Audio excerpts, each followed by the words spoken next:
In the middle of the raging Norwegian Sea, where white-capped waves as high as 50 feet look ready to swallow the sky, a massive steel giant stands tall.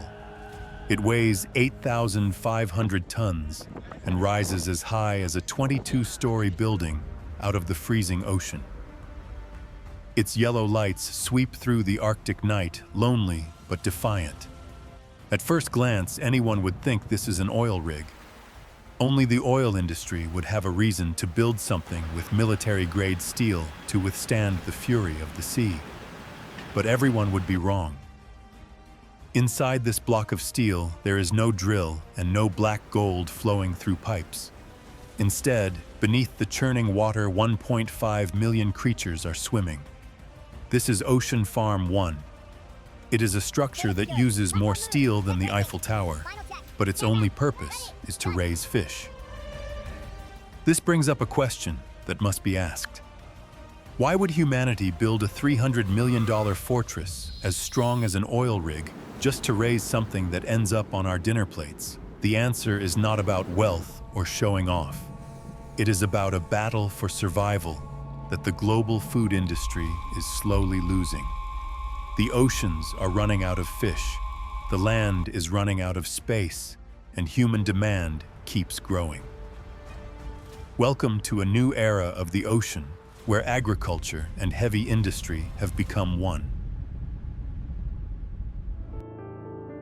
Let us look back at the land. Norway is the kingdom of beautiful fjords. For 40 years, these calm turquoise waters were a paradise that helped Norway become the world leader in salmon. But the laws of nature are cruel. When you overexploit nature, it will demand a debt, and the price being paid now is a total collapse. This billion-dollar industry is being attacked by two invisible but deadly enemies. The first enemy is a tiny monster called sea lice. In crowded pens near the shore, where fish are packed tightly together, sea lice explode like a pandemic.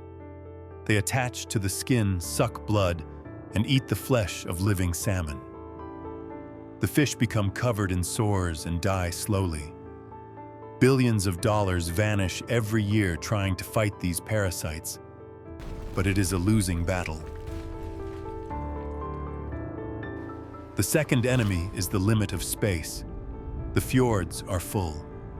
Decades of waste leftover feed and fish droppings have piled up at the bottom of the shallow sea, turning clear waters into dead zones without oxygen. Diseases spread faster than a forest fire. The Norwegian government has issued an ultimatum to stop granting permits for nearshore farming.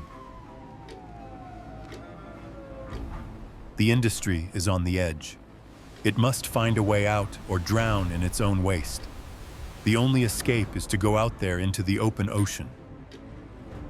But going out to sea is not as simple as pulling a plastic cage a few miles away. Without preparation, it is a death sentence. Can you imagine the difference between a sheltered bay and the North Atlantic Ocean? It is the difference between a swimming pool and a rock crusher. Out in the open sea, waves do not gently lap against you. They attack. Waves 30 or even 50 feet high carry massive energy that smashes anything in their path. The wind is strong enough to tear traditional plastic cages to shreds in minutes. The currents flow like a flooding river, ready to crush nylon nets and wash away millions of dollars in investment. Offshore farming is not an agricultural problem. It is a problem of extreme physics. You must build a stationary structure that can withstand the impact of water equal to a Category 12 storm for weeks at a time. Salmon, the giant company behind this project, realized a bitter truth. They could no longer learn from fishermen. They had to learn from the only people who had conquered this violence, the people who drive steel stakes into the watery depths to pump oil. That is why Ocean Farm 1 does not look like a cage. It has the DNA of an oil rig. To make this ambition a reality, a wild plan was created. Norwegian engineers designed the brain, but to build the massive skeleton, they needed the factory of the world. In a shipyard in Qingdao, China, welding sparks flew day and night. They were forging a beast. This is not ordinary netting. Ocean Farm 1 is wrapped in alloy mesh reinforced with titanium and rust-proof composites. Why? So that a shark's teeth would shatter upon biting it, and so that rushing currents cannot tear it apart. The frame consists of giant yellow steel pipes designed with deep-sea oil rig anti-torsion structures. It must withstand the pressure of 12 million tons of water hitting it every single day. Imagine that pressure. Any small mistake in a weld could lead to a total collapse. And it is not just mindless iron and steel. This farm has been given an artificial nervous system. 20,000 sensors are spread throughout, listening to every tiny vibration of the steel frame and every beat of the current. It is a strange and powerful combination of Nordic maritime thinking and East Asian manufacturing power.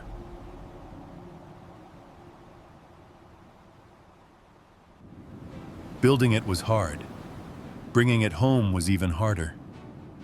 How do you move a structure 360 feet wide, which is larger than the wingspan of a Boeing 747 and weighs 8,500 tons, across a distance of 9,300 miles from China to Norway? They called upon the Xin Guanghua, the second largest semi-submersible ship in the world, with a deck as large as 3 football fields. This was not a standard delivery. This was the migration of a floating steel city. The journey lasted 49 days. It went through storms in the Pacific, across the Indian Ocean, and around the Cape of Good Hope into the Atlantic. The risk was enormous. With a high center of gravity and a massive surface catching the wind, a small mistake in calculating the tilt during a side wave could capsize the ship and bury hundreds of millions of dollars at the bottom of the sea. When Ocean Farm 1 appeared on the Norwegian horizon, it was not just a piece of equipment reaching the finish line. It was a statement that humans are ready to industrialize the ocean on an unprecedented scale. But the most important question remains. When a massive storm hits, how does it not get blown away? Ocean Farm 1 uses a secret weapon borrowed from nuclear submarines, a ballast system.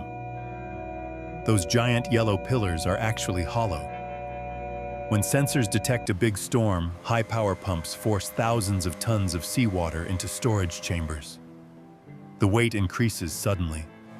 The entire rig slowly sinks deeper, lowering its center of gravity and turning from a bobbing buoy into a stationary steel island anchored to the sea.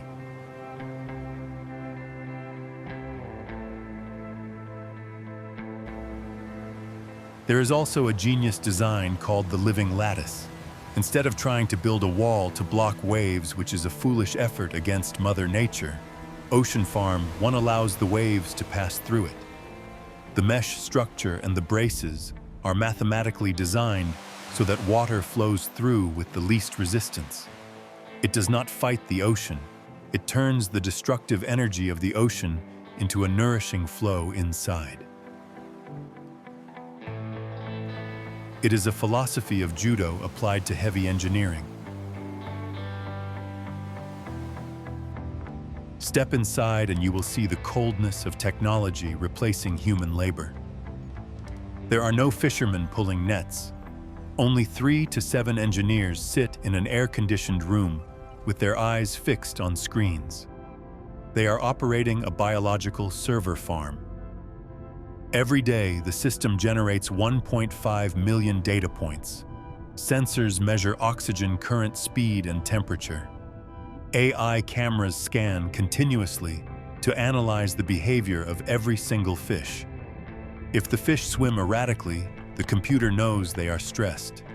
If they swim slowly, the computer knows they are full. And here is the final blow to sea lice. The AI controls partitions that force the entire population of 1.5 million fish down to a depth of over 30 feet. Why? Because sea lice only live in the warm, sunny upper layer of the water. By submerging the fish, Ocean Farm, one creates an invisible wall between the host and the parasite. There is no need for a single drop of chemicals or antibiotics. Food is delivered by underwater pneumatic guns. The nets are cleaned by autonomous robots crawling around 24 hours a day. This is a perfect factory so clean it is almost sterile, located in the middle of the vast ocean.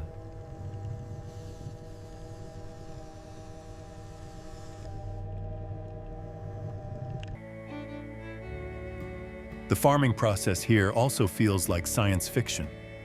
From the time they are young, smolt, until they reach the dinner plate, no human hand ever touches them. When the young fish are moved from the transport ship to the rig, they are not scooped up with nets. They move through giant hydraulic pipes as smoothly as riding an underwater subway. Once there, their lives are a non-stop workout. Because the offshore currents are stronger than in the fjords, the fish must swim constantly to hold their position. As a result, ocean farm salmon are leaner with less fat, creating high-quality, bright red meat.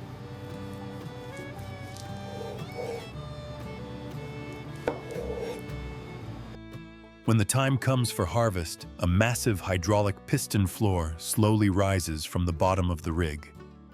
The 1.5 million fish are moved into a space that gets smaller and smaller, but they do not panic. They are vacuumed onto a processing ship in a state of absolute calm. Why? Because if the fish are stressed, the meat becomes acidic. Even their death must be programmed to achieve the perfect pH level for a high-end dinner party.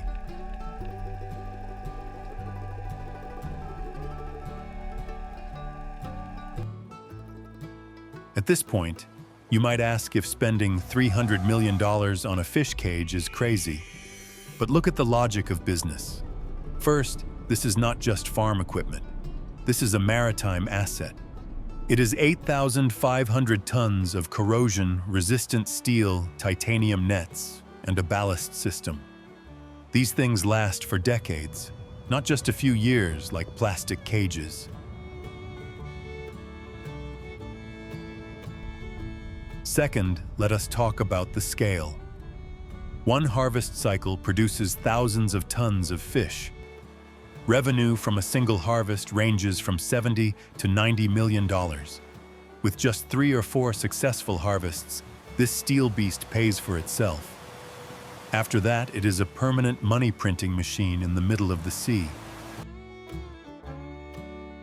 The feed conversion ratio is 1.05, meaning about 1 pound of feed produces 1 pound of meat. It is the most efficient system on the planet. Ocean Farm 1 proves a truth. When you dare to bet big on high technology, profits do not just add up, they multiply.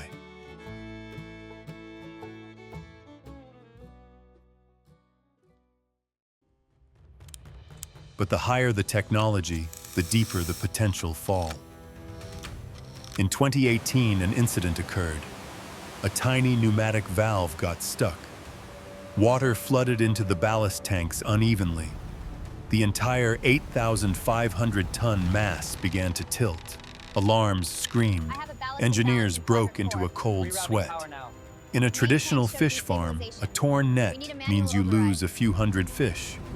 Here, if the ballast fails or the balance system collapses, this entire city could flip over. 1.5 million lives would die, and $300 million would become a pile of scrap metal at the bottom of the sea. Everything depends entirely on robots and software. Humans here are helpless observers if the machines make a wrong decision. An ethical question arises. Are we raising fish or are we raising an unprecedented risk? We are putting all our eggs in one steel basket, rocking in the middle of an unpredictable ocean.